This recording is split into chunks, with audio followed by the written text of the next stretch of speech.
Okay, so today our learning objective is to spell words with split digraphs. You might not understand that at the moment, but don't worry, because hopefully by the end of the lesson we'll be able to spell words like this, where the split digraphs are a key building block for the young reader, a rule of word construction that helps both recognition and pronunciation. A digraph is any two letters which together make one sound. For instance, the O and A together in the word boat, or the O and the U together in the word found. When a digraph is split by a consonant, it becomes a split digraph. For example, for the word cute, the UE makes one sound, split by the T. Sometimes it's referred to as the magic E rule, where the digraph is split by a single consonant. Moving the E to the end of the word changes the vowel sound. For instance, din becomes dine.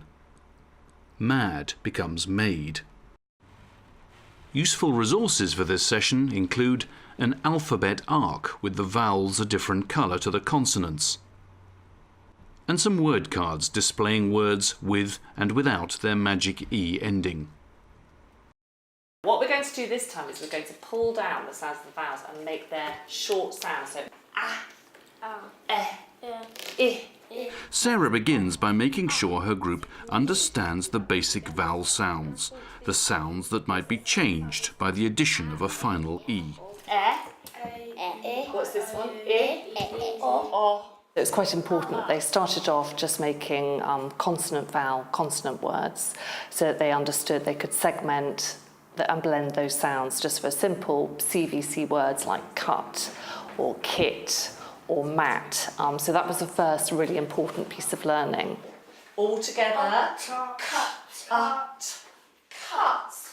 And then once that we know that they can say those pure sounds, that they understand what a short vowel sound is, then they can start to discriminate the difference that when you add an E at the end, the short vowel sound turns into a long vowel sound, turns into the split digraph, and that the E is essentially making the letters say their name. This vowel say its name, so it's cute. A series of games and writing exercises is used to reinforce the connections, each time pairing the shorter original words with their elongated magic E counterparts.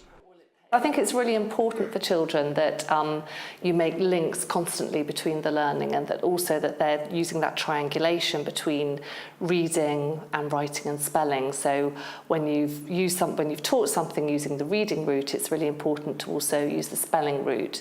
So the point of the game is that they were reading words with split digraphs. They were making the connection between the CVC words and then the effect that adding the E at the end of that word made, that you were changing it into a split digraph.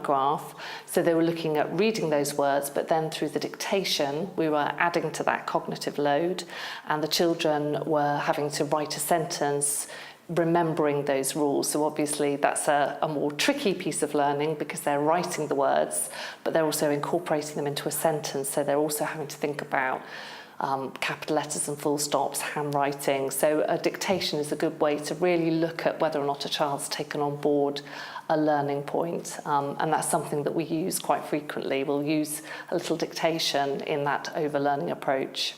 Oh, are you doing the cute one for me? Thank you. A final game has the children looking at the words and linking the final E with its assisting vowel. This reinforces the principle of the two vowels working together. Working with a small group allows some children to develop their own pace of learning away from the attention of the teacher.